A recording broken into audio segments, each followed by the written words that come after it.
इस कहानी को सुनने के बाद आप जान जाएंगे कि सबसे महान कौन होता है। राजा शोभाराम अपने समय का सबसे बलवान और महाशक्तिशाली राजा माना जाता था।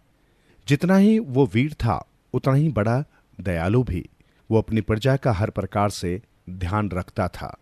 किसी ने ठीक ही कहा था कि जैसा राजा होता है वैसे ही प्रजा हो जाती है और राजा प्रजा का प्रभाव ही देश पर पड़ता है।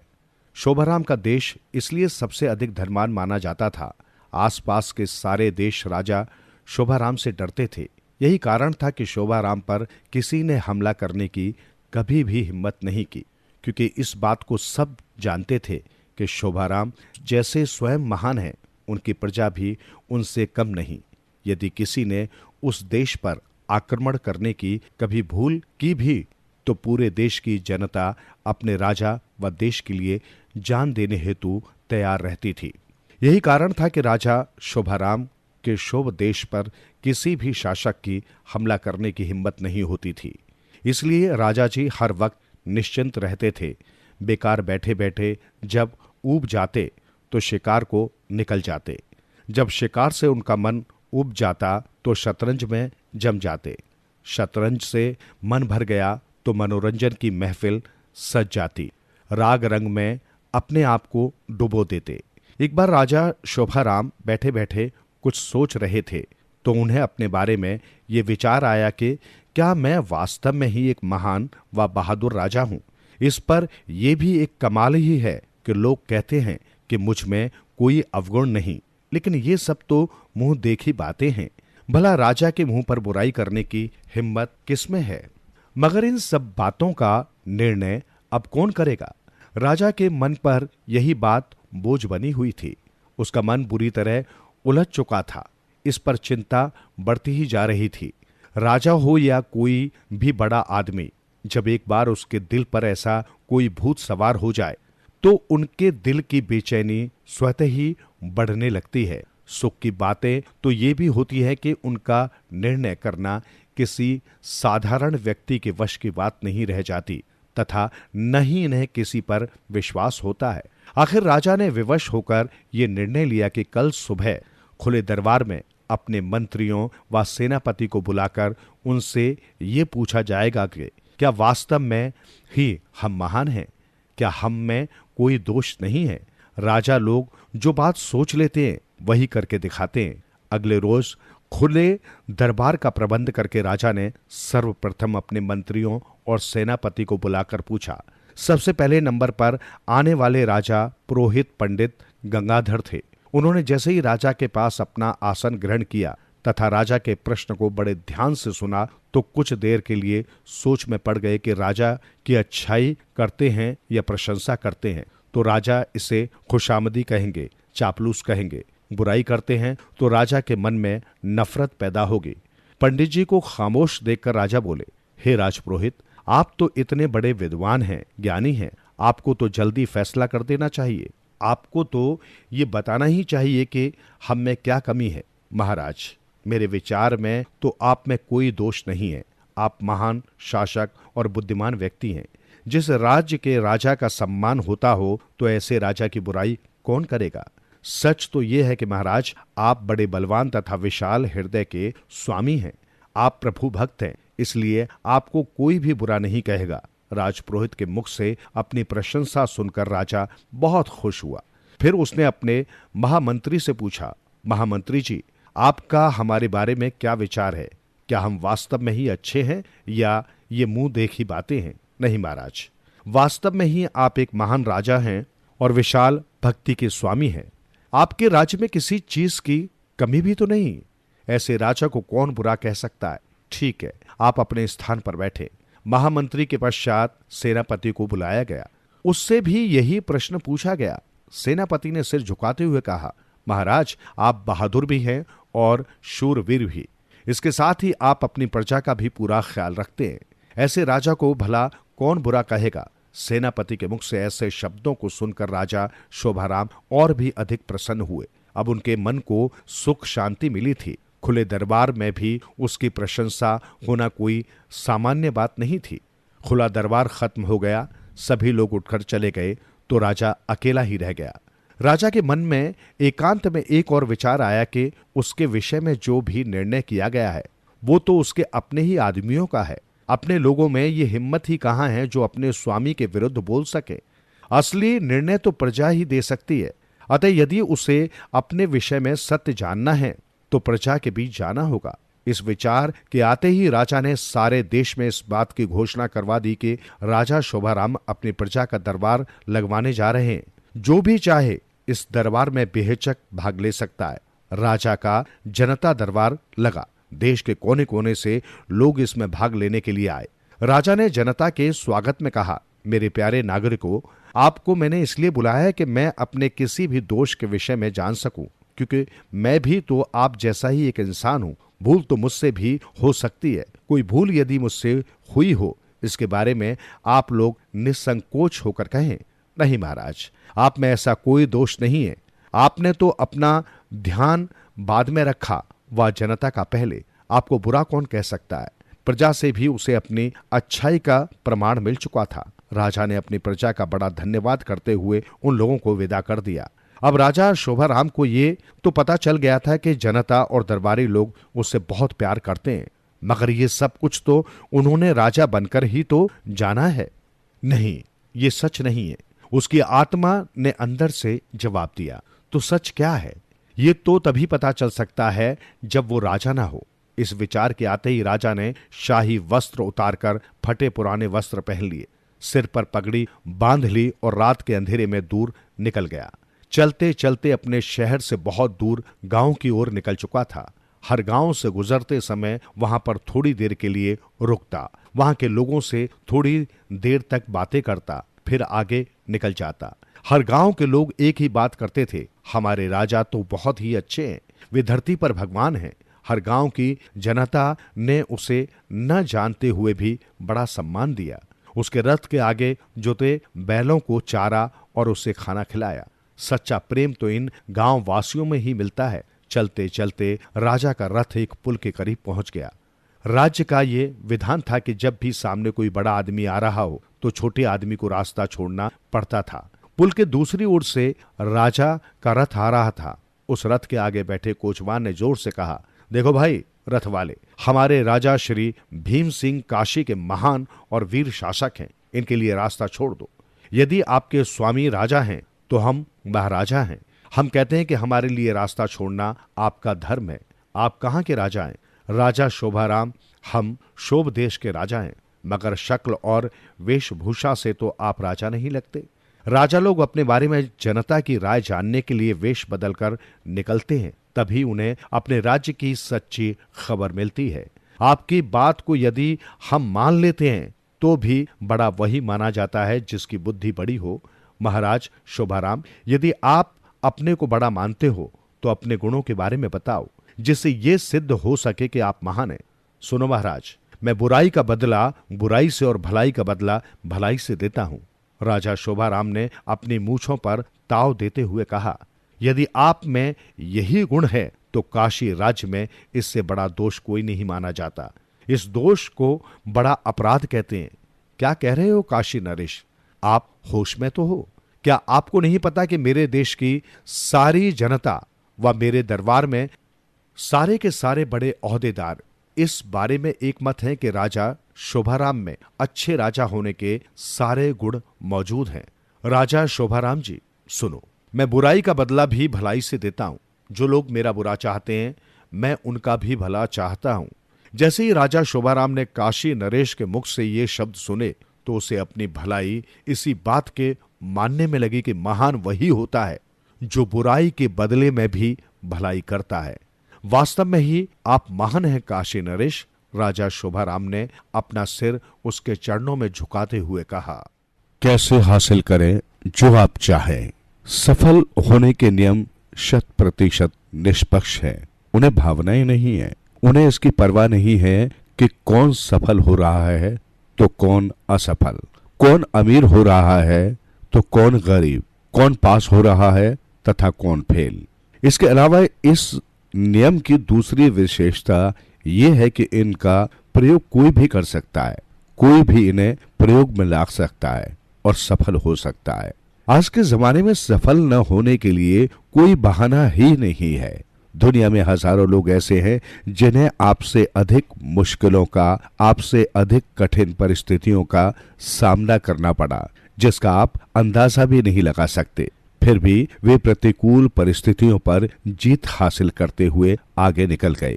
किसी की बहुत बड़ी सफलता देखकर कई बार हम इतने प्रभावित हो जाते हैं कि वो व्यक्ति कैसी कैसी परिस्थितियों अथवा समस्याओं या असफलताओं का सामना करते हुए वहां तक पहुंचा होगा, इसका हमें अक्सर ख्याल भी नहीं आता।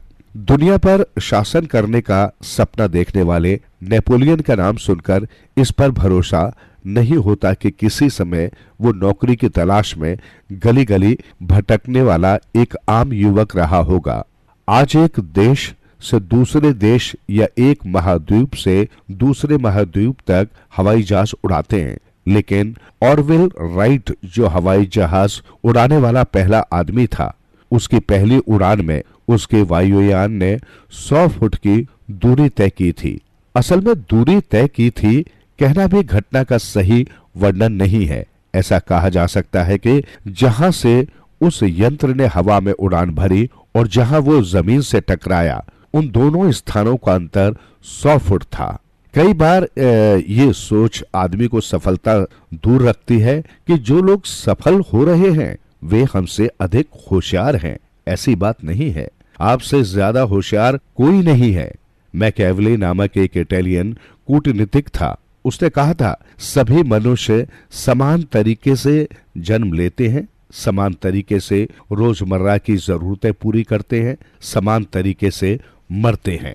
सफल होने की तीव्र इच्छा रखने वाला कोई भी व्यक्ति इसका गंभीरता से अध्ययन करेगा और उसे कुछ लाभ नहीं होगा, ये असंभव है। इन सब नियमों और बातों को समझकर और उन्हें आचरण में उतारकर आप अपने जीवन के उचित लक्ष्य को हासिल कर सकते हैं। कोई आपको उससे रोक नहीं सकता, कोई भी नहीं। मानव की ये एक त्रासदी है कि जब वो प्रकृति के नियम बदलने में पूर्णतः असमर्थ है, तब भी उसने इस दिशा में कोशिश की, वो औंधे मुंह गिरा। उदाहरणतः प्रकृति का नियम कहता है कि पहले बीज बोना पड़ता है, उसके बाद ही आप फसल काट सकते हैं। कोई व्यक्ति इस नियम को उल्टा करना चाहेगा तो क्या होगा, आप स्वयं सोचिए। लेकिन ये त्रासदी नहीं है, यही वो चीज है जो मनुष्य को सफलता की गारंटी देती है। प्रकृति के निष्पक्ष नियम ये निश्चित करते हैं कि कोई भी सफल हो सकता है। दुनिया के किसी विशेष हिस्से से संबंधित नहीं है अथवा मनुष्य के किसी विशेष समूह से संबंधित नहीं है। ये प्राकृतिक नियम है जो कोई पसंद करे या न करे, हर एक पर समान रूप से लागू होते हैं। जो नियम हम आपको आगे बताएंगे वे हमारे अपने नियम नहीं है, मनुष्यों द्वारा बनाए गए नियम नहीं है अथवा काल्पनिक नियम भी नहीं है। जो कुछ आप अब सुनेंगे ये बहुत कुछ आपको मालूम हो ही रहा होगा, क्योंकि इन नियमों में मूलतः नया कुछ भी नहीं है। गैलीलियो ने कहा है, जो पहले से आदमी के दिमाग में नहीं है वो उसे सिखाया भी नहीं जा सकता। आज जैसी अनुकूल परिस्थिति पहले कभी नहीं थी। उदाहरण के तौर पर मान लें 1000 वर्ष पहले अथवा 400-500 साल पहले यदि आप राजा नहीं होते तो राजा बनना इतना आसान काम नहीं था। असंभव शायद नहीं कह सकते, लेकिन आसान निश्चित ही नहीं था। आज एक लड़का अपनी कंपनी प्रारंभ कर सकता है और दुनिया बदलने का सपना देख सकता है। कंप्यूटर क्रांति लाने वाले अधिकतर लोग युवक ही थे। सामान्य बुद्धि वाला कोई भी आदमी आज सफल हो सकता है। हम आपको कुछ प्राकृतिक बातें बताना चाहते हैं जिनको आचरण में लाने पर असफल होना संभव हो जाता है, क्योंकि आदमी संयोग से सफल या असफल नहीं होता। लेकिन ये जरूर है इससे आपको फायदा होगा, आप ये भी बात मानेंगे ही। लेकिन आचरण में लाने पर फायदा क्या, सिर्फ सफलता? सफल होना बहुत आसान है, इस पर यकीन करना एक बार मुश्किल है, पर सफल होना मुश्किल नहीं। सफल होने का निश्चय ही सरल काम है। सरल कैसे है ये विस्तार से देखने से पहले मैं आपको संक्षिप्त में बताता हूँ। सफल होने के लिए पहले हमें ये तय करना होता है कि सफल होने का हमारे नजदीक मतलब क्या है। सफल होने का हमारे नजदीक अर्थ क्या है। हमें क्या मिला, मतलब हम सफल हुए। आपके नजदीक सफल होने का मतलब यानी आपका लक्ष्य एक बार निर्धारित हो जाए तो वो कैसे वहां तक आप पहुंचे, उस लक्ष्य को कैसे हासिल करें या निश्चित करना सफलता की दिशा में दूसरा कदम है। और एक बार तय हो जाए कि ये लक्ष्य है तथा ये वहां तक पहुंचने का रास्ता, तो फिर उस रास्ते से जाना और लक्ष्य प्राप्त होने तक चलते रहना सफलता का तीसरा और सबसे महत्वपूर्ण कदम है। कोई बाधा क्यों ना आए, उस बाधा को पार करते हुए लक्ष्य प्राप्त होने तक चलते ही रहना है। प्रश्न है, बाधाओं को पार कैसे किया जा सकता है? आसान है। सामने बाधा आ खड़ी हो तो उस बाधा के बगल से निकल जाए, अथवा ऊपर से अथवा नीचे से अथवा उसके अंदर से राह निकालिए। हालात के अनुसार जिसमें अपनी कम ताकत लगे वो कीजिए। सिर्फ संभव नहीं है कहकर छोड़ना नहीं है। मानव ने समुद्र में से रास्ते बनाए हैं, पर्वत के गर्भ से रास्ते निकाले हैं। बाधाओं को पार करना ऐसी बात है जो मानव के लिए नहीं है। जब से आदमी है तब से ये उसका नसीब है। महत्वपूर्ण और याद रखने की बात यह है कि लक्ष्य पर पहुंचने तक रुकना नहीं है। इसी तरह आदमी लक्ष्य तक पहुंचता है और सफल होता है। अब सफलता के प्राकृतिक नियमों को हम विस्तार पूर्वक आपको बताएंगे। आइए अब हम सुनेंगे सफलता के प्राकृतिक नियम। पहला, मनुष्य परिस्थिति की नहीं, परिस्थिति मनुष्य की रचना है। अगर आपको पता नहीं आप कहां जा रहे हैं तो आप कहां पहुंचेंगे किसे पता। सफल होने के लिए जो एक बात अत्यंत महत्वपूर्ण है वो है लक्ष्य की निश्चितता। हमें क्या चाहिए, इसकी निश्चित और स्पष्ट जानकारी, क्योंकि उसके बिना बाकी सब कोशिशें व्यर्थ है। लक्ष्य की स्पष्टता सबसे महत्वपूर्ण बात है। जो लोग बहुत असरदार तरीके से काम करते हैं उसका प्रमुख कारण यही होता है कि उनका उद्देश्य उनके सामने पूरी तरह साफ होता है। जो लोग सफल होते हैं वे एक निश्चित उद्देश्य को सामने रखकर मेहनत करते हैं। आपको वास्तव में क्या चाहिए ये पता ही न हो तो वो मिलेगा कैसे? निश्चित मंजिल सामने न हो तो जाएंगे कहां? और फिर भी कोई जाए तो पहुंचेगा कहां? समुद्र यात्रा करने निकले हर जहाज के कप्तान को पता होता है कि उसे कहां जाना है, इसलिए सामने इच्छित ठिकाना कई बार दिखाई न देने पर भी वो बढ़ता जाता है और अपने मुकाम पर पहुंच जाता है। लक्ष्य कागज पर साफ साफ लिख लेना लक्ष्य प्राप्ति की दिशा में पहला कदम है। सबसे पहले आपको अपने लिए एक निश्चित लक्ष्य और उसे हासिल करने की निश्चित तारीख तय करना है। लक्ष्य तय करना लक्ष्य प्राप्ति की शुरुआत है। लक्ष्य निर्धारित होने के उपरांत लक्ष्य प्राप्ति के पागलपन से मन को भर दीजिए। अपना लक्ष्य हमेशा अपनी नजर के सामने रखिए। Out of site is out of mind, ऐसी कहावत है। यानी कोई चीज नजर से दूर चली जाए तो उस आदमी उसे भूल जाता है अथवा उसकी तीव्रता कम हो जाती है। और खेल सारा तीव्रता का है। आपका ध्येय ही आपकी दुनिया बन जानी चाहिए। ऐसे आदमी के लिए कुछ भी असंभव नहीं जिसे पता है कि उसे क्या चाहिए और जिसने उस चीज को हासिल करने का निश्चय कर लिया है। किसी भी बड़ी सफलता का प्रारंभ बिंदु है आपको क्या चाहिए इसका निर्णय। जिस पल आप अपना ध्येय निश्चित कर उसे कागज पर लिखते हैं उसी पल आप एक अलगपन महसूस करते हैं। उसी क्षण आप अपने जीवन पर अपना नियंत्रण महसूस करते हैं और स्वयं पर नियंत्रण होने का एहसास सर्वोत्तम काम अंजाम देने के लिए अत्यंत आवश्यक होता है। असफल आदमी लक्ष्यहीन भटकता रहता है। सफल आदमी के पास निश्चित लक्ष्य होता है। दूसरे महायुद्ध के दौरान हिटलर के यातना शिविरों में कुल 3 साल बिताने वाले एक आदमी ने खुद अपने उदाहरण द्वारा ये निश्चित लक्ष्य की आवश्यकता तथा अनिवार्यता को बताया है। विक्टर फ्रैंकल उस आदमी का नाम था। फिलहाल वे अमेरिका के एक अंतर्राष्ट्रीय विश्वविद्यालय में कार्यरत हैं और मानसिक रोग चिकित्सक भी हैं।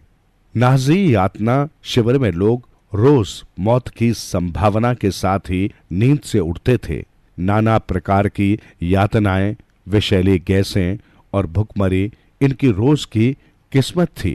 कई बार मौत के मुंह से बचे विक्टर फ्रैंकल ने निकट से यातना का निरीक्षण किया, यातना देने वालों और यातना सहन करने वालों दोनों का। वे कहते हैं, यातना शिविर में समान परिस्थिति का सामना करते हुए एक व्यक्ति मरता था और दूसरा बच जाता था। विक्टर फ्रैंकल को जो दिखाई दिया उसका सार ये था कि जिन लोगों के जीवन में कुछ निश्चित ध्येय था, वे लोग भिन्न भिन्न यातनाओं को सहकर भी जीवित बाहर आते थे। पर जिनके पास जीने की कोई वजह ही नहीं थी, कोई उद्देश्य ही नहीं था, वे लोग सहजता से और तुरंत मर जाते थे। अंत में इन यातना शिविरों से औसतन 100 में 4-5 लोग जीवित बच सके। ध्येय निश्चित कर लेने के पश्चात आप अपने मन को ध्येय प्राप्ति के पागलपन और ध्येय प्राप्ति के विश्वास से इस तरह भर दें कि आप खुद को ध्येय प्राप्त अवस्था में देख सकें। माइकल एंजेलो नामक शिल्पकार से जब पूछा गया कि तुमने पत्थर को तराश कर इतनी सुंदर मूर्ति कैसे बनाई, शिल्पकार ने कहा, कुछ नहीं, मूर्ति पहले से ही पत्थर के अंदर थी, मैंने सिर्फ पत्थर का अनावश्यक हिस्सा निकाल दिया। मूर्ति पहले से पत्थर में थी, ये बात अगरचे के सही है, लेकिन ध्यान देने की बात यह है कि उससे पहले वो मूर्ति शिल्पकार के दिमाग में थी। ध्येय निश्चित तथा स्पष्ट हुए बिना सफल होने अथवा न होने की बात उपस्थित तक नहीं होती। आपको अपने ध्येय के प्रति इतना स्पष्ट होने की आवश्यकता है कि उसका चित्र आपके दिमाग में और आपकी आंखों के सामने साफ साफ खड़ा होना चाहिए। लक्ष्य साकार होने से पहले आप अपने दिमाग में उसे साकार स्वरूप में स्पष्ट देख सकना चाहिए। जिस प्रकार माइकल एंजेलो ने मूर्ति बनाने से पहले अपने मन में उस मूर्ति का स्पष्ट चित्र देखा, उसी प्रकार आपके देह का चित्र आप अपनी आंखों के सामने स्पष्टता से देख सकना चाहिए। ध्येय निश्चित करें, अपने ध्येय को मन में उकेर लें, अपने ध्येय से अपने मन को व्याप्त कर लें, सफलता आपकी ओर खिंची चली आएगी। याद रखें, हमारे मस्तिष्क को हमारे ध्येय के बारे में स्पष्ट और सरल सूचनाओं की जरूरत होती है।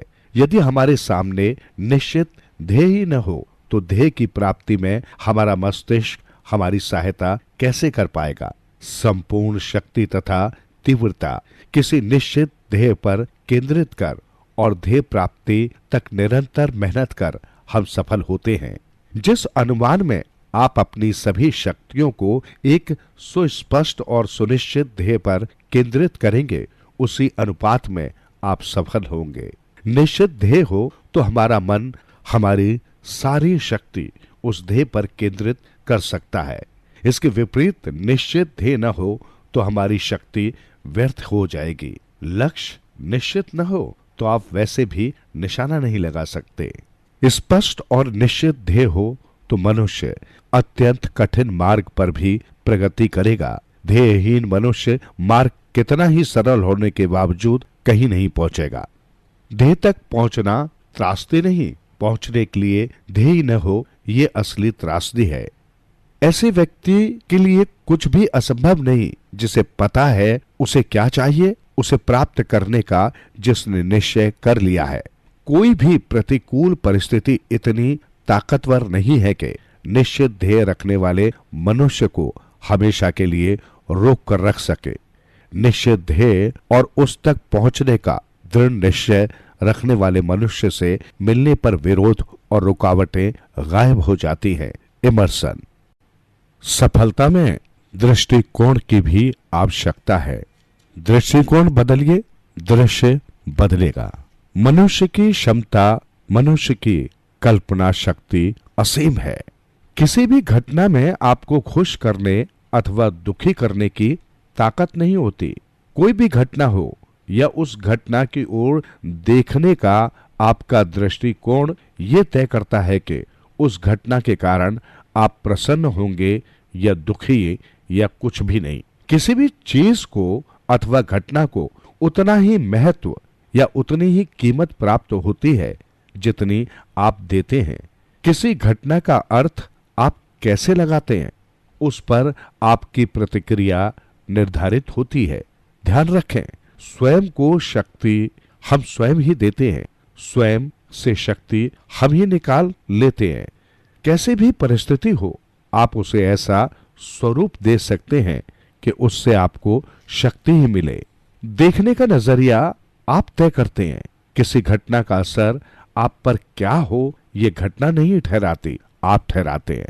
अब प्रश्न उठता है, असफलता, बाधाएं, मुश्किलें क्या कर सकती हैं? इसका सीधा सा उत्तर है, आपको शक्ति दे सकती हैं अथवा आपकी शक्ति छीन सकती हैं। परंतु वे पहले आपसे पूछती हैं कि क्या करें। आपका चयन अंतिम होता है। ध्येय के बाद सफलता का तीसरा नियम। चीनी कहावत है, विद्यार्थी तैयार हो जाए तो शिक्षक उपस्थित हो जाता है। ध्येय निश्चित करना पहली सीढ़ी है। ध्येय प्राप्ति के लिए इसके साथ या इसके बाद चाहिए ध्येय प्राप्ति की तीव्र इच्छा। सफलता के कुछ नियमों में से जो नियम अब मैं आपको बता रहा हूं, वो इच्छा की शक्ति दर्शाने वाला और इच्छा की आवश्यकता बताने वाला नियम है।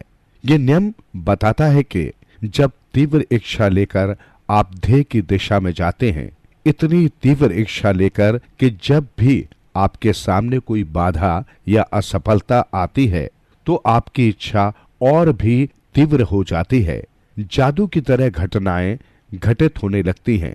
एक द्वार बंद नहीं होता कि दूसरा खुद ब खुद खुल जाता है, और वो भी तुरंत, इतनी गारंटी के साथ कि इसमें अपवाद ही नहीं है। द्वार बंद होने की चिंता नहीं, सिर्फ चलते रहिए तटस्थता पूर्वक और निश्चिंतता से। मन में तीव्र इच्छा और सामने निश्चित ध्येय, कोई भी चीज आपको रोक नहीं सकती।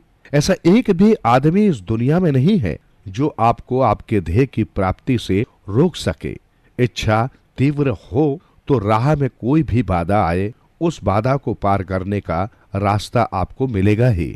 जहां चाहा वहां रहा, इस अर्थ की कहावत विश्व की किस भाषा में नहीं है। मनुष्य की इच्छा तीव्र हो तो उस इच्छा की पूर्ति के लिए सामान्य मनुष्य भी असामान्य शक्ति उसमें पैदा हो जाती है। आप कोई भी उचित ध्येय प्राप्त कर सकते हैं। सवाल एक ही है, उस ध्येय को हासिल करने की आपकी इच्छा कितनी तीव्र है, कितनी तीव्रता से आपको वो चाहिए। इसमें संदेह नहीं है, जरा भी संदेह नहीं है कि यदि आपके पास इच्छा हो, तीव्र इच्छा, तो आपको सफलता की गारंटी देने वाली इससे बड़ी चीज नहीं है। मनुष्य के पास तीव्र इच्छा होना यानी ध्येय के पीछे मनुष्य का पागल होना ऐसी चीज है जिसके कारण मनुष्य किसी भी कठिनाई में से मार्ग निकाल सकता है। एक पुरानी कहावत है, आप किस चीज की इच्छा रखते हैं उसके प्रति सावधान रहिए, संभावना है कि वो चीज आपको मिल ही जाए। जब मनुष्य किसी चीज के पीछे दीवाना हो जाता है, उस चीज को हासिल करने में उस आदमी की सहायता करने के लिए सारी सृष्टि आगे बढ़ती है। जो आप चाहे उसे हासिल कर सकते हैं और विचार ही सब कुछ है। विचार बदलें, जीवन बदलेगा। आपको यदि लगता है कि आप हार जाएंगे या पराभूत हो जाएंगे तो हारने की राह देखने की जरूरत नहीं है। हार तो आप पहले ही गए हैं। फिर एक बार कोशिश कर देखने के लिए लगने वाली शक्ति बचा लेना ही उचित है, क्योंकि हारने की सोच लेकर किसी ने कभी जीत हासिल नहीं की। जीतने से पहले आपको ये भरोसा होना चाहिए कि आप जीत सकते हैं। जीतने के लिए सबसे पहली जो आवश्यक योग्यता है वो है जीतने की सोच, जीतने का विश्वास। विचारों की शक्ति ऐसी चीज है, उसकी गंभीरता जिसे समझ में आ गई वो कभी विचारों को यूं ही नहीं लेगा। एक प्राथमिक विद्यालय की अध्यापिका ने एक प्रयोग किया। उसकी कक्षा के छात्रों के अभिभावकों की सहमति से यह प्रयोग किया गया। अध्यापिका ने कक्षा के छात्रों को बताया कि हाल ही एक वैज्ञानिक खोज की रिपोर्ट के अनुसार नीली आंखों वाले बच्चे भूरी आंखों वाले बच्चों से अधिक होशियार होते हैं और बहुत जल्दी सीखते हैं। फिर उस अध्यापिका ने कक्षा को 2 समूह में बांट दिया। एक समूह नीली आंखों वाले बच्चे का था जो रिपोर्ट के अनुसार होशियार थे, और दूसरा समूह बुद्धू बच्चों का, भूरी आंखें वाले बच्चे। ऐसा दिखाई दिया कि लगभग 1 सप्ताह में भूरी आंखें वाले बच्चों के अध्ययन स्तर में स्पष्ट दिखाई दी इतनी गिरावट आई और नीली आंखों वाले बच्चों का स्तर स्पष्ट रूप से ऊंचा हुआ। फिर अगले सप्ताह उस अध्यापिका ने कक्षा में चौंकाने वाली घोषणा की। उसने कहा कि मुझसे गलती हो गई, बहुत बड़ी गलती। उस वैज्ञानिक परीक्षण का निष्कर्ष मैंने तुम लोगों को एकदम उल्टा बता दिया। भूरी आंखों वालों ने नहीं बल्कि नीली आंखों वाले बच्चे बुद्धू होते हैं। भूरी आंखों वाले बच्चे होशियार होते हैं और तेजी से सीखते हैं।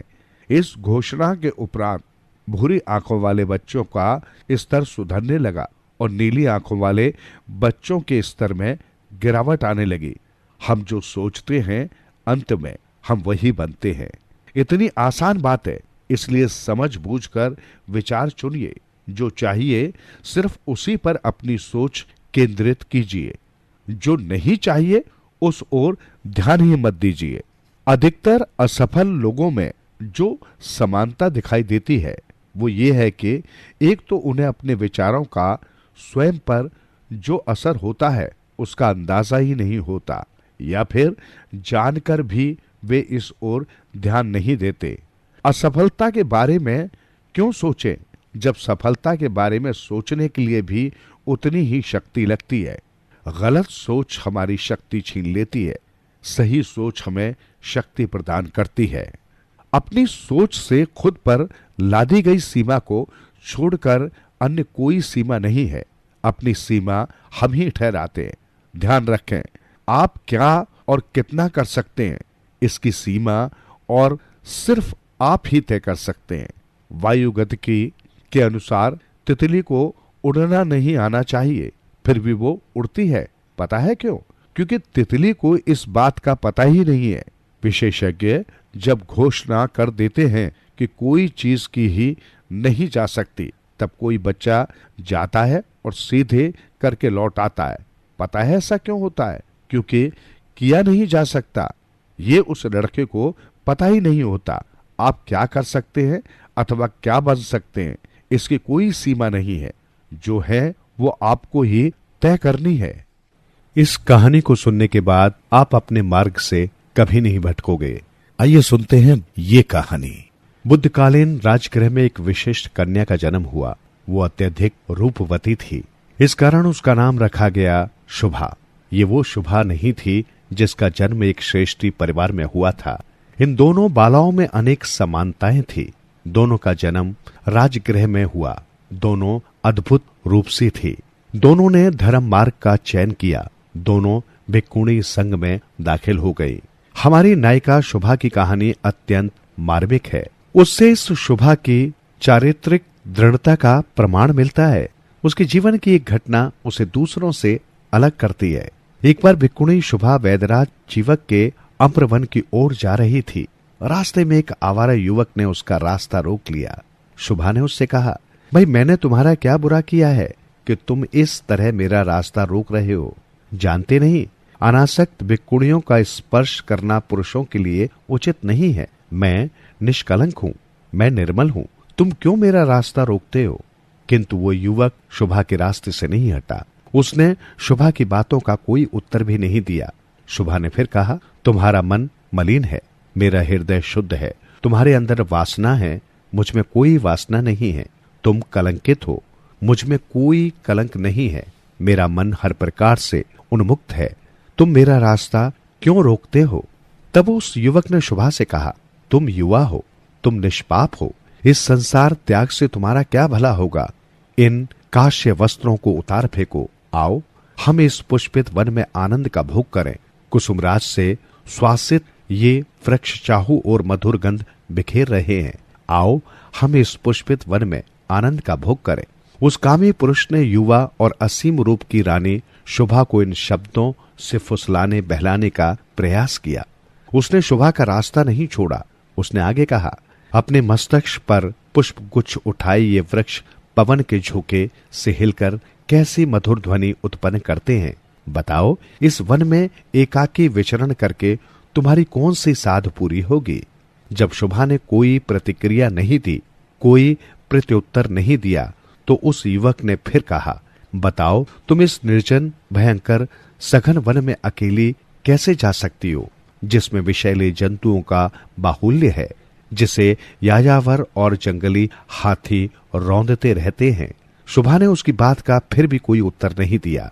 उस युवक का साहस बढ़ा। उसने निर्णय किया कि अभी उसकी पराजय नहीं हुई है, आस अभी शेष थी, बात अभी बन सकती है। इसलिए उसने फिर कहा, तुम इस वन में सोने की गुड़िया जैसी घूम रही हो, अथवा तुम कुबेर के उद्यान की अप्सरा हो। ये अतुल सुंदरी, तुम्हें तो सुंदर सुथरे रेशमी वस्त्रों में सज्जित होना चाहिए था। शुभा को इस लंपट युवक की बातों से आरुचि हो रही थी। इन कुत्सित वचनों पर उसे रोष आ रहा था। इस पापी का दुस्साहस कैसे हुआ। अभी वो कुछ कहने को उद्यत हो ही रही थी कि उस युवक ने अपना प्रलाप फिर शुरू कर दिया। प्रिय, यदि तुम मेरे साथ इस वन भूमि में चलोगी तो मैं सदा तुम्हारा सेवक बनकर तुम्हारी सेवा करूंगा। हे अप्सरा जैसे नैनों वाली, मैं इस धरती पर मात्र तुमसे प्रेम करता हूं। प्रिय, यदि तुम मेरी बात से सहमत हो तो आओ, हम गृहस्थ बन जाते हैं। तुम मेरे शांत सुरक्षित प्रसाद में सुख से रहोगे। वहां अनेक दासियां तुम्हारी सेवा करेंगी। शुभा ने फिर भी कुछ नहीं कहा। उसे इस दुर्चारी के दुस्साहस पर आश्चर्य हो रहा था। उसे इस पापी की ऐसी ओछी हरकत पर दया भी आ रही थी। भिक्खुणी होने के नाते क्रोध तो उसके मन में शीश उठा नहीं पा रहा था, किंतु वो हैरान थी। उधर उस युवक का प्रलाप बंद ही नहीं हो रहा था। वो अंट शंट बके ही जा रहा था। वो कह रहा था, प्रिय, तुम्हें वाराणसी के श्रेष्ठ वस्त्र पहनने को मिलेंगे। तुम सुवासित पुष्पों के हार पहनोगी। तुम अपनी काया पर सौंदर्यवर्धक उबटन लगाओगी। हे रूपसी, मैं तुम्हारे लिए सोने, रत्नों और मोतियों के ढेरों आभूषण बनवाऊंगा। वो फिर बोला, तुम कीमती शैया पर सोओगी, जिस पर चंदन का आवरण होगा, सुगंधों की सुवास होगी। उस पर नए नए तकिए होंगे, मुलायम ऊनी चादर होगी। उस पर स्वच्छ सुंदर अच्छी तरह से धुला हुआ चंदोवा होगा। उसने अपनी बात पर और भी बल देते हुए कहा, अन्यथा हे भिक्खुणी, तुम अपनी शुद्ध और क्वारी काया लेकर ही बूढ़ी हो जाओगी, जो एक ऐसे पदम पुष्प के समान है जिसे किसी पुरुष ने स्पर्श नहीं किया है और जिसे जल से निकाल लिया गया है। अब भिक्खुणी शुभा के लिए उस कामी दुराचारी युवक के वचन असहनीय हो गए।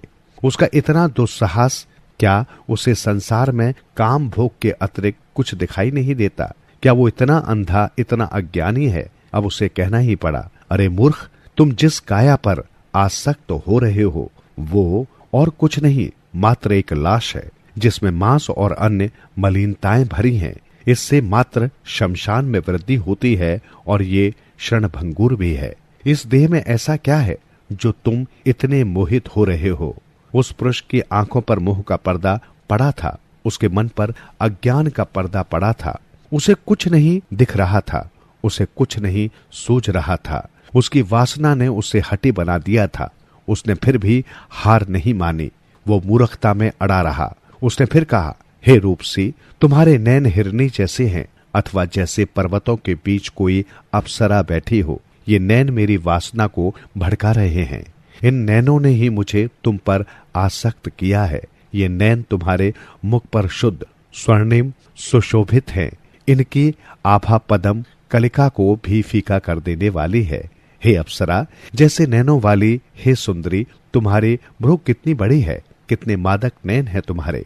शुभा कुछ समझ नहीं पा रही थी। क्या ये युवक पागल हो गया है? वो इस माया मोह को कितना पीछे छोड़ आई है। उसके लिए तो ये सब आसार हो चुका है। ये बातें उसके लिए व्यर्थ है। वो इस नासमझ पुरुष की बातों पर ध्यान नहीं देना चाह रही थी। फिर भी वो कहे जा रहा था, तुम मुझसे दूर हो जाओ, तब भी मैं तुम्हें भूल नहीं पाऊंगा। इस लोक में मुझे सबसे अधिक प्यारी तुम्हारी ये सुंदर आंखें हैं। शुभा उसकी इन चिकनी चुपड़ी बातों से बिल्कुल भी प्रभावित नहीं हो रही थी। वो स्थिर चित्त थी। वो तो सत्य मार्ग पर आरूढ़ थी। इस दुष्ट पुरुष के बोल शब्द शुभा के लिए असहनीय हो रहे थे। उसने उससे कहा, अरे दुष्ट, तुम उस मार्ग पर चलना चाहते हो जो है ही नहीं। ये तो वैसे ही है जैसे तुम चंद्रमा को खिलौना समझने पर तुले हो। मूर्ख, बुद्ध पुत्री का पीछा करके और उसे पाने की इच्छा करके तुम सुमेरु पर्वत को लांघना चाह रहे हो। वो युवक शुभा के इस वचनों को भी मधुर अमृत समझकर उनका रसपान करने लगा। शुभा के मुख से निकलते शब्दों में उसे देवालय की घंटियों की धुनी सुनाई दे रही थी। वो तन्मय होकर उसके एक एक शब्द को सुनने लगा, सुनता गया। वो कह रही थी, देखो, मनुष्य लोक या देवलोक में भी ऐसा कुछ नहीं है जो मुझ में वासना उत्पन्न कर सके। मुझे तो ये ज्ञान भी नहीं है कि आसक्ति क्या होती है, राग क्या होता है। मैं आर्य मार्ग पर आरूढ़ हो चुकी हूँ। मैं राग का समूल नाश कर चुकी हूँ सदा के लिए। दुष्ट युवक को शुभा की बातों में आनंद मिल रहा था। उसने अपनी आशा अभी छोड़ी नहीं थी। कन्याएं, स्त्रियां पहले इसी तरह की बातें करती हैं। एक बार में थोड़े ही निर्लज्ज हो सकती हैं वे, धीरे धीरे ही तो खुलती हैं संकोची स्त्रियां। फिर ये तो भिकुणी है। संसार को, सांसारिक इच्छाओं को त्याग कर आई है। थोड़ा समय तो लगेगा ही।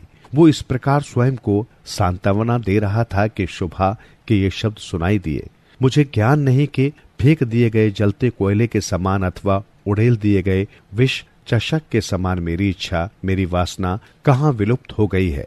मुझे तो यह भी ज्ञात नहीं कि वासना होती कैसी है। आर्य मार्ग पर आरूढ़ होकर मैंने इसे सदा के लिए समूल नष्ट कर दिया है। शुभा ने बातों बातों में उस दुष्ट को संदेश भी दिया। शुभा ने कहा, अच्छा होगा कि तुम किसी ऐसी स्त्री को फुसलाओ जिसने सत्य का संज्ञान नहीं किया है, जिसे शस्ता ने उपदेश नहीं दिया है। मेरे पास तो ज्ञान की शक्ति है। मैं जानती हूँ तुम मुझसे पराजित हो जाओगे। फिर शुभा ने और भी स्पष्ट करते हुए अपना पक्ष रखा। उसने कहा, निंदा हो अथवा प्रशंसा, सुख हो अथवा दुख, मेरी चेतना सदा मेरे साथ होती है। मैंने इस सत्य को समझा है कि जो कुछ संस्कारित वो सब अशुभ है, अकल्याणकारी है। इसलिए मैंने स्वयं को संस्कारों से मुक्त कर लिया है। मेरा मन इस सांसारिक जीवन में कहीं भी लिप्त नहीं है। फिर शुभा ने आगे कहा, क्या तुम्हें ज्ञात नहीं कि मैं सुगत अर्थात बुद्ध की श्राविका हूँ, शिष्या हूँ। मैं आर्य अष्टांगिक मार्ग का अनुसरण करती हूँ। मैंने स्वयं से वासना के तीर को निकाल फेंका है। वासनाओं और मानसिक द्वंद्व से मुक्त होकर मैं एकांत स्थलों में ध्यान साधना करती हूँ। मैं इसी से आनंद प्राप्ति की इच्छा करती हूँ। शुभा ने अपनी बात को और भी स्पष्ट करने के लिए कठपुतली के उदाहरण का सहारा लिया। उसने उस युवक से कहा, एक बार मैंने एक कठपुतली देखी। ये बड़ी कुशलता से धागों से बंधी थी। मैंने देखा वो तरह तरह से सुंदर ढंग से नृत्य कर रही थी। फिर उस कठपुतली के धागे हटा लिए गए तो वो कठपुतली बिखर गई और टूटकर टुकड़े टुकड़े हो गई। अब मुझे ये बताओ, इस टूटी कठपुतली का कौन सा हिस्सा तुम्हें मोहित करता है? शुभा ने इसे और भी स्पष्ट करते हुए सीधे सीधे कहा, इसी तरह ही मनुष्य की काया है। इसका संचालन भी उसी ढंग से हो रहा है। इसके विभिन्न तत्व और कार्य धर्म की अवस्थाओं पर आधारित है। यदि इन अवस्थाओं का उदय नहीं होता तो इस काया के अंग भी टूटकर बिखर जाते हैं। अब मुझे ये बताओ, इन टूटे अंगों में से कौन सा अंग तुम्हें मोहित कर सकता है? दुष्ट पुरुष उसे देखे जा रहा था। वो शुभा की बातों को एकटक सुने जा रहा था। उसे शुभा के अंदर मुख से झरते इन वचनों की सुंदरता पर विस्मय हो रहा था। सच, शुभा हर तरह से सुंदर थी। वो और भी सतर्क होकर शुभा की बात सुनने लगा। वो कह रही थी, ये शरीर दीवार पर बनी एक चित्र आकृति के समान है जिसे हरा रंगा गया है, किंतु तुम उसे वास्तविक समझ रहे हो। मूर्ख, ये मात्र तुम्हारी अज्ञानी, अनुपयुक्त, अशुद्ध दृष्टि है। ये तुम्हारा एक निरर्थक और मिथ्या ज्ञान है। तुमने स्वप्नलीन अवस्था में एक स्वर्ण वृक्ष देख लिया और तुम अंधे होकर उसका पीछा कर रहे हो। हे अंधे, तुम मायावी नाम के पीछे भाग रहे हो। उसने आगे कहा, तुम मिथ्या असार माया के पीछे भाग रहे हो। जिस जादूगर ने जादू से एक अज्ञानी भीड़ के सामने रचा है, तुम इस वास्तविक और अनमोल मान रहे हो। इतना कुछ बोलने के बाद शोभा ने उस कामी युवक से पूछा कि उसे उसका कौन सा अंग सर्वाधिक प्रिय है। उसने शोभा को बताया कि वैसे तो उसे उसकी समूची देह ही मदमस्त लगती है। उसका तो अंग प्रत्यंग मादक है। उसके तो एक एक अंग से मादक रस टपकता है। वो तो सौंदर्य और यौवन की साक्षात प्रतिमा है। किंतु सच पूछा जाए तो मुझे शोभा के 2 नयन सर्वाधिक सुंदर लगे। उन्होंने मेरे हृदय को बींध दिया था। वो उसके लिए तड़प रहा था। इन आंखों से बढ़कर इस लोक में कुछ नहीं था। वो इनके लिए कुछ भी दे सकता था, अपनी जान भी। शोभा ने कहा कि उसे अपनी जान देने की आवश्यकता नहीं है। उसने उस युवक से कहा, ये नैन क्या है? मात्र 2 विवरों में स्थित और आंसुओं से सिंचित एक अर्ध बुलबुला, एक वृक्ष की कोटर में स्थित एक लघु कंदक के समान, जिससे एक चिपचिपा पदार्थ निकलता है। इन आंसुओं और कीचड़ आदि को आंख कहते हैं। इससे अधिक ये कुछ नहीं है। ये कहते हुए रूपवती शोभा ने निर्विकार भाव से अपनी आंखें निकाली और इससे पहले कि वो कुछ समझ पाता, उस पुरुष के हाथों में दे दी। ये रही मेरी आंखें, ले लो इन्हें, शोभा ने कहा। वो दुष्ट युवक ये देखकर अवाक रह गया। उसकी वासना का ज्वार ठंडा पड़ गया। उसने शोभा से क्षमा मांगी। उसने वचन दिया कि भविष्य में वो ऐसा कुकृत्य कभी नहीं करेगा। उसने शोभा का आलिंगन करने की, उसका स्पर्श करने की हठपूर्ण इच्छा त्याग दी। उसने कहा, बहन, तुमने मेरे पाप पर घोर प्रहार किया है। मैं एक ज्वलंत अग्नि का आलिंगन करने जा रहा था, एक विषैले सर्प को छूने जा रहा था। बहन, तुम्हें स्वास्थ्य लाभ हो, मुझे क्षमा करना, सदा सुखी रहो। और भिक्कुणी शोभा के सानिध्य से उस कपटी पुरुष को भी आत्मशुद्धि का मार्ग मिल गया। इस कहानी को सुनने के बाद आप किसी भी अति से हमेशा बचोगे।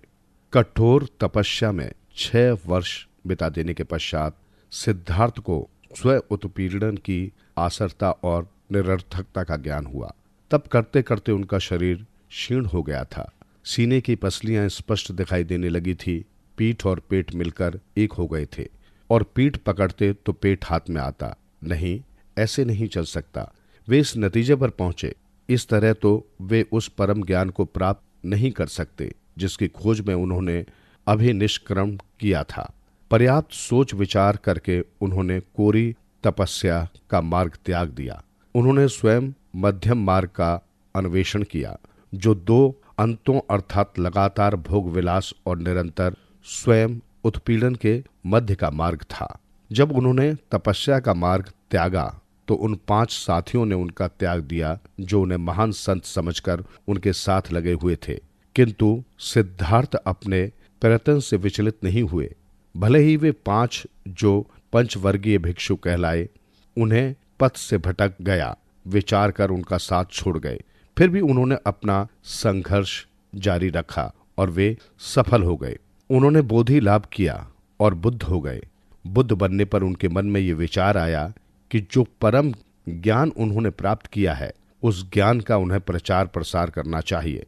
प्रश्न पैदा हुआ, ये ज्ञान किसे दें? उनका ध्यान उन 5 की तरफ गया जो दिग्भ्रांत समझ उन्हें छोड़ गए थे। उन्होंने उन 5 को उपदेश देने का मन बना लिया। परम ज्ञानी बुद्ध ऋषि पतन के पास मृगदाव में पहुंचे। उनके वे 5 पुराने साथी वहां थे। उन्होंने निश्चय कर रखा था कि वे इस श्रमण को सत्कार नहीं देंगे, उसको कोई महत्व नहीं देंगे। बुद्ध को अपनी तरफ आते देख उन्होंने अपने मन को और भी दृढ़ बना लिया, परंतु उनकी छवि ने उन्हें द्रवित कर दिया।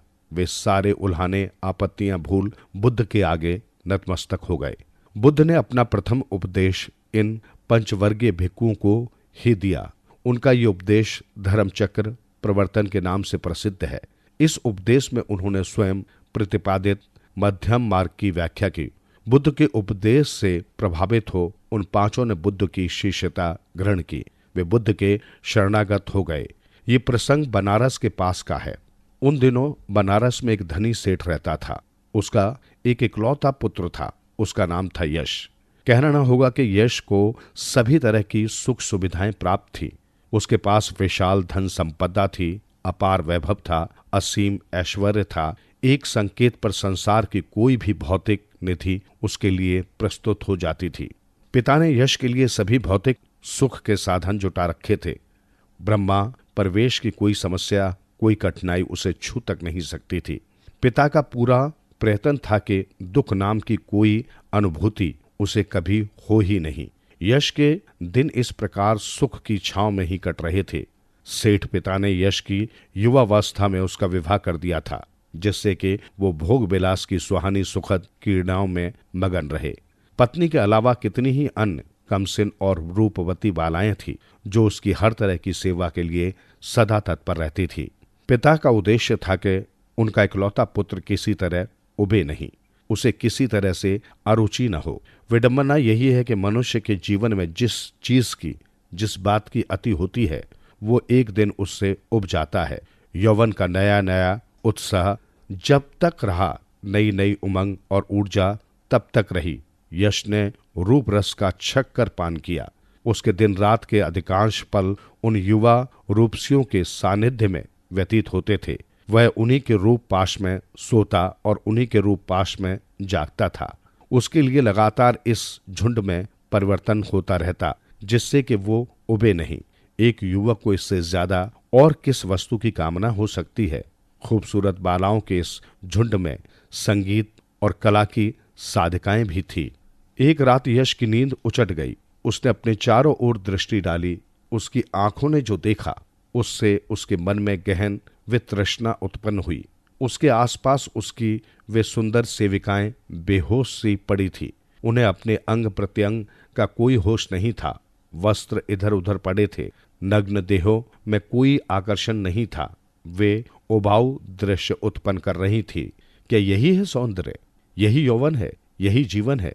जीवन का लक्ष्य यही है क्या?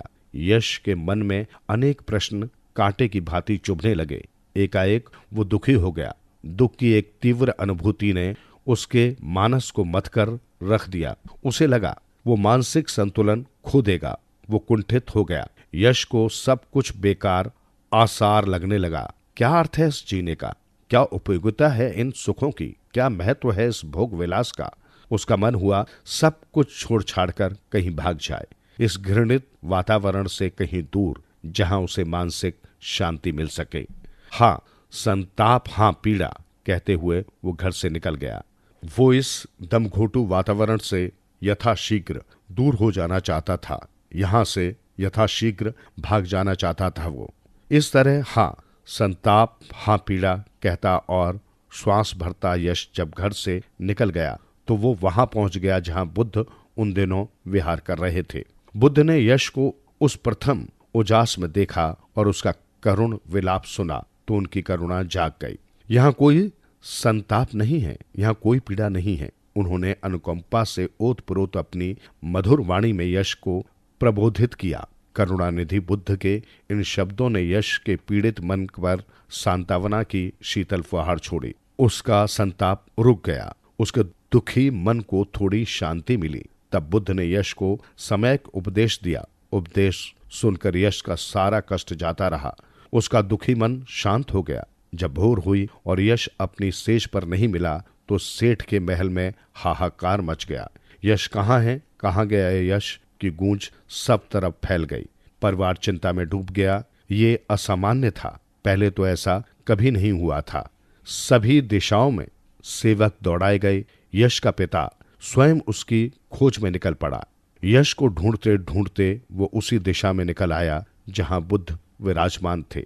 सेठ ने अपने पुत्र के विषय में बुद्ध से पूछा। उन्होंने सेठ को आश्वासन दिया कि वो अपने पुत्र को जरूर देखेगा। बुद्ध ने उचित मौका देकर यश के पिता को भी अपनी धीर गंभीर वाणी में समायक उपदेश दिया। सेठ उस उपदेश को सुनकर प्रमुदित हो गया। उसके ज्ञान चक्षु खुल गए। उसे वो सब दिखाई दे गया जो वो अपनी शारीरिक आंखों से कभी नहीं देख पाया था। वो तुरंत बुद्ध धर्म का उपासक बन गया। उधर यश पर इस उपदेश का इतना प्रभाव पड़ा कि उसने बुद्ध की शरण ग्रहण कर ली। वो बुद्ध ज्ञान के उच्च पद पर आरूढ़ हो गया। तब बुद्ध ने यश को उसके पिता के सामने प्रकट किया। पिता प्रेम और आसक्ति पर नियंत्रण करते हुए सेठ ने बुद्ध के प्रति आभार व्यक्त किया। उसने बुद्ध और उनके नवनिर्मित संघ को भोज पर आमंत्रित किया। बुद्ध ने इस निमंत्रण को स्वीकार कर सेठ को कृतार्थ किया। भोज के मौके पर यश की मां और पत्नी ने भी बुद्ध का उपदेश सुना। उन पर भी उचित प्रभाव हुआ। वे बुद्ध की शरणागत हुईं और उनकी प्रथम उपासिकाएं बनने का गौरव प्राप्त किया। इस तरह यश का पूरा परिवार तथागत बुद्ध का अनुयायी बन गया। यही नहीं, यश के 4 घनिष्ठ मित्र भी उसका अनुसरण करते हुए बुद्ध के शरण में आ गए और विधिवत प्रवज्जित होकर उच्चतम पद पर आरूढ़ हुए। इसके अलावा यश के 50 अन्य मित्र भी यश से प्रेरणा पाकर प्रवज्जित हो गए। इस कहानी को सुनने के बाद आप मेहनत से कभी नहीं घबराओगे। राजकुमार भ्रमण करते हुए मगध की राजधानी राजगृह के निकट पहुंचे। राजगृह के निकट पहाड़ की अनेक कंदराएं थी। सिद्धार्थ ने इन्हीं कंदराओं को अपना बसेरा बनाया। इन्हीं कंदराओं में एक मर्मज्ञ आचार्य आलाड़ साधनारत रहते थे। सिद्धार्थ ने आचार्य आलाड़ा से ही साधना के गूढ़ रहस्य प्राप्त किए और उनके निर्देश पर ही तपस्या में जुट गए। यहाँ पर उन्होंने कठोरता पूर्वक नियम संयम का पालन करते हुए तपस्या आरंभ कर दी। वे साधना में इतना रत हो जाते थे कि उन्हें अपने तन मन की भी कोई सुध-बुध न रहती थी। इस कठोर साधना से उनका बलिष्ठ शरीर धीरे धीरे निर्बल होने लगा, किंतु उन्होंने अपनी तपस्या जारी रखी। किंतु इतना सब कुछ होने पर भी उनके मन को तनिक भी शांति प्राप्त न हो सकी। इसके विपरीत यहाँ उन्हें और भी अधिक उद्विग्नता ने घेर लिया। उस समय मगध का सम्राट बिम्बसार था। जब सम्राट ने यह सुना कि कपिलवस्तु का राजकुमार राजपाट त्याग पहाड़ों की कंदराओं में साधना कर रहा है, तो उन्हें बड़ी उत्सुकता हुई कि उनके दर्शन किए जाएं। एक दिन सम्राट बिम्बसार सिद्धार्थ के दर्शन करने वहां पहुंचा। सम्राट ने सिद्धार्थ को देखा कि राजकुमार का शरीर बड़ा कोमल और सुंदर है। उन्हें सिद्धार्थ पर दया आने लगी। सिद्धार्थ को सम्राट के आने का आभास मिला तो उन्होंने आंखें खोलकर उन्हें प्रणाम किया और वहां आने का कारण पूछा। सम्राट बोले, राजकुमार, इतने कोमल शरीर से इतनी कठोर साधना करना तो अपने ही शरीर पर अन्याय करना होगा। यदि राज्य सुख की आवश्यकता है तो मेरे साथ महलों में चलो। सम्राट, यदि मैं राज्य सुख चाहता तो राजमहल का त्याग ही क्यों करता। मेरी इच्छा स्थायी सुख, स्थायी शांति प्राप्त करने की है। ठीक है कुमार, जब तुम अपने उद्देश्य में सफलता प्राप्त कर लो तो एक बार मुझे दर्शन देने अवश्य आना, कहकर सम्राट वहां से चले गए। महात्मा बुद्ध के अनमोल वचन। जो बिना चित बिगाड़े हनन और बंधन को सहन करता है, क्षमा बल ही उसकी सेनानी है। मैं उसी को ब्राह्मण कहता हूँ।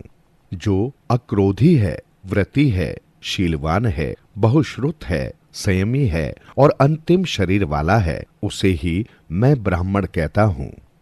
जन्म दुख है, जरा दुख है, व्याधि दुख है, मृत्यु दुख है, अप्रिय का मिलन दुख है, प्रिय का बिछुड़ना दुख है, इच्छित वस्तु का न मिलना दुख है। वो दुख नामक आर्य सत्य परिज्ञेय है। संक्षेप में रूप, वेदना, संज्ञा, संस्कार और विज्ञान या पंचोपादन स्कंध ही दुख है। प्रमाद न करने से, जागरूक रहने से अमृत का पद मिलता है, निर्वाण मिलता है। प्रमाद करने से आदमी बेमौत मरता है। अब प्रमादी नहीं मरते। प्रमादी तो जीते हुए भी मरे जैसे हैं। तृष्णा का निरोध करने से निर्वाण की प्राप्ति होती है। देह दंड या कामो उपभोग से मोक्ष लाभ होने का नहीं। ये दुख निरोध नाम का आर्य सत्य साक्षात कारणीय कर्तव्य है। कंजूस आदमी देवलोक में नहीं जाते। मूर्ख लोग दान की प्रशंसा नहीं करते। पंडित लोग दान का अनुमोदन करते हैं। दान से ही मनुष्य लोक परलोक में सुखी होता है। तृष्णा की नदियां मनुष्य को बहुत प्यारी और मनोहर लगती हैं। जो इनमें नहाकर सुख खोजते हैं उन्हें बार बार जन्म मरण और बुढ़ापे के चक्कर में पड़ना पड़ता है। लोहे का बंधन हो, लकड़ी का बंधन हो, रस्सी का बंधन हो, इसे बुद्धिमान लोग बंधन नहीं मानते। इनसे कड़ा बंधन तो सोने का, चांदी का, मणि का, कुंडल का, पुत्र का, स्त्री का है। गृहस्थ को चाहिए कि वो किसी प्राणी की हिंसा न करे, चोरी न करे, असत्य न बोले, शराब आदि मादक पदार्थों का सेवन न करे, व्यभिचार से बचे और रात्रि में असमय भोजन न करे। गृहस्थ के कर्तव्य इस प्रकार हैं। जिस आर्य श्रावक को 6 दिशाओं की पूजा करनी हो, वो 4 कर्म कलेशों से मुक्त हो जाए। जिन 4 कारणों के वश होकर मूढ़ मनुष्य पाप कर्म करने में प्रवृत्त होता है, उनमें से उसे किसी भी कारण के वश में नहीं होना चाहिए और संपत्ति नाश के उसे 6 दरवाजे बंद कर देने चाहिए। चित्त के मलिन होने से दुर्गति अनिवार्य है। चित्त के मल ये हैं जिन्हें उपकलेश भी कहा जाता है। विषम लोभ, द्रोह, क्रोध, पाखंड, अमर्ष, निष्ठुरता, ईर्ष्या, मत्सर्य, ठगना, शठता, जड़ता, हिंसा, मान, अतिमान, मद और प्रसाद। मन ही सारी प्रवृत्तियों का अगुवा है। प्रवृत्तियों का आरंभ मन से ही होता है। वे मनोमय हैं। जब कोई आदमी दूषित मन से बोलता है या वैसा कोई काम करता है तो दुख उसका पीछा उसी तरह करता है जिस तरह बैलगाड़ी के पहिए बैल के पैरों का पीछा करते हैं। मन ही सारी प्रवृत्तियों का अगुवा है। प्रवृत्तियां मन से ही आरंभ होती हैं। यदि मनुष्य शुद्ध मन से बोलता है या कोई काम करता है तो सुख उसी तरह उसका पीछा करता है जिस तरह मनुष्य के पीछे उसकी छाया। सद्भाव से ही समाज निर्माण संभव है, जिससे एक व्यक्ति से दूसरे को अधिकाधिक हस्तांतरित होने पर श्रेष्ठ समाज की कल्पना को साकार किया जा सकता है। जो आदमी शांत पद चाहता है, जो कल्याण करने में कुशल है, उसे चाहिए कि वो योग्य और परम सरल बने। उसकी बातें सुंदर, मीठी और नम्रता से भरी हों।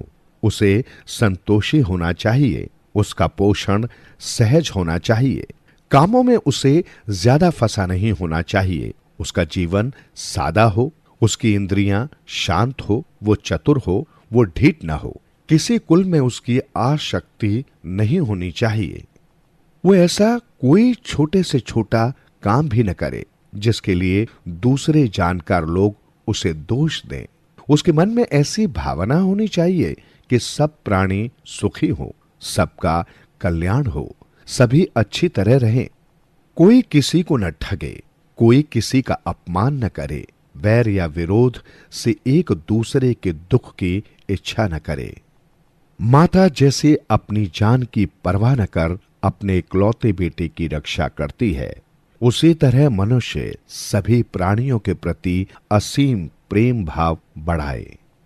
खड़ा हो चाहे चलता हो, बैठा हो चाहे लेटा हो, जब तक मनुष्य जागता है तब तक उसे ऐसी ही स्मृति बनाए रखनी चाहिए। इसी का नाम ब्रह्म विहार है। ऐसा मनुष्य किसी मिथ्या दृष्टि में नहीं पड़ता। शीलवान व शुद्ध दर्शन वाला होकर वो काम तृष्णा का नाश कर डालता है। उसका पुनर्जन्म नहीं होता। जैसे कच्ची छत में जल भरता है, वैसे ही अज्ञानी के मन में कामनाएं जमा होती हैं। मन सभी धर्मों का अगुवा है। मन ही प्रधान है। सभी धर्म मनोमय है। जब कोई व्यक्ति अपने मन को मैला करके कोई वाणी बोलता है अथवा शरीर से कोई कर्म करता है, तब सुख उसके पीछे हो लेता है।